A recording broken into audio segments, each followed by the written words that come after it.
Welcome back. Today we're doing a deep dive into some real classics, vintage Tamiya RC cars. Yeah, specifically looking at some iconic chassis, the ORV, the Hotshot family, and the CW01 Think, Frog, Blackfoot, Boomerang, Lunchbox. Exactly. Those kits from the 80s, they're fantastic, right? Yeah. The design, the build, a real piece of RC history. Absolutely.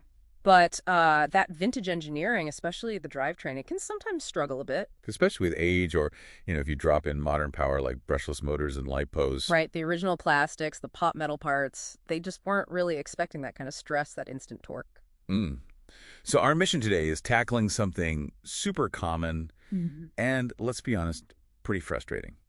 Drivetrain binding. That resistance, that notchiness, or sometimes it just completely locks up. Yeah, stops your classic car right in its tracks. We want to help you figure out why it's happening and, crucially, how to fix it. We got the sources lined up, so let's get into it. Okay, so binding. Sometimes it's simple, like, dirt or just worn out part. Sure, the obvious stuff. But with these older Tamiyas, it often goes a bit deeper. Misalignment is a big one, or parts actually flexing under load. Flexing, you mean the plastic parts bending? Yeah, exactly. Especially when you pump modern power through them. That plastic and the softer metal alloys just weren't designed for it. Okay, and this is where it gets specific to the chassis, right? Each family has its own quirks. Definitely. You need to know what to look for on each one. Let's start with the ORV. That's your Frog, Blackfoot, Monster Beetle. Ah, yes, the infamous clicking death. I've heard about that. Right. That horrible clicking sound when you hit the throttle. Yeah, sounds like gear stripping. Well, sometimes it is, but often the cause is the gearbox side plates. They're relatively thin plastic. Okay.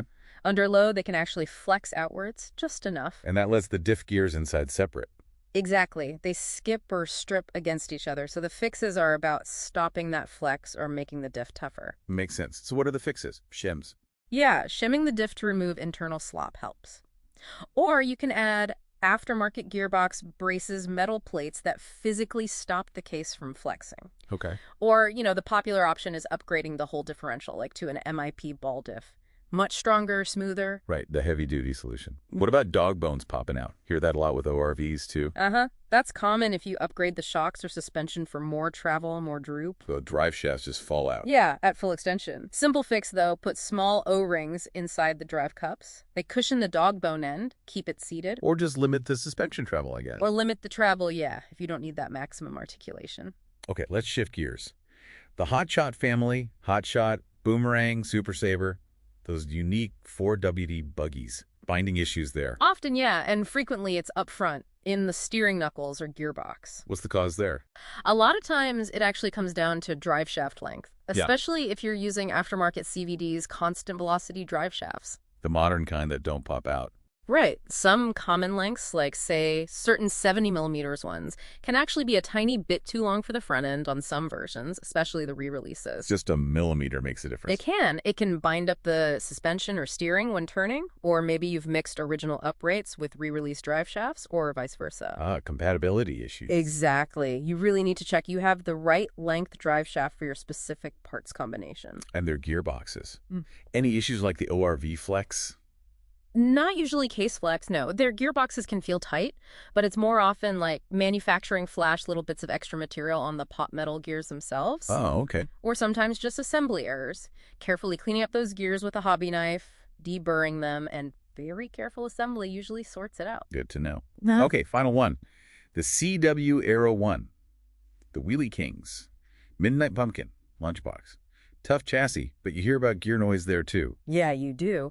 But with the CW01, grinding or slipping is almost always down to assembly precision. It's not usually a fundamental design flaw. So, builder error. Forgetting something.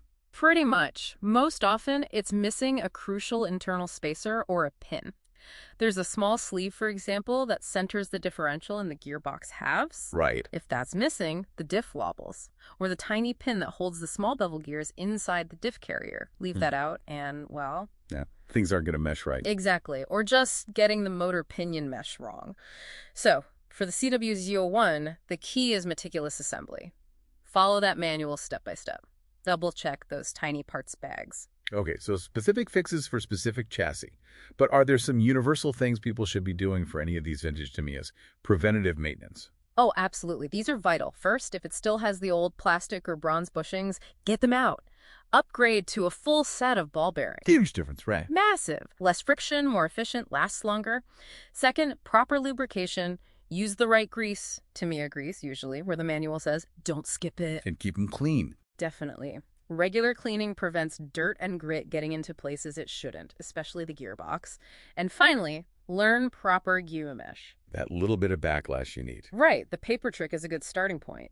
And assemble carefully. Don't over-tighten screws into plastic. That can warp things and cause binding, too. So you learn to feel the difference between normal Tamiya tightness in a new gearbox and actual problematic binding. Exactly. There's a feel to it.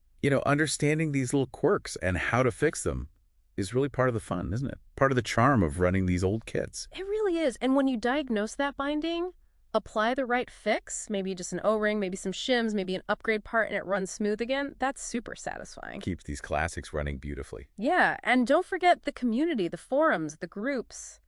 Tons of knowledge out there, a huge resource. Absolutely. So here's a final thought for you to chew on as you work on your vintage Tamiyas.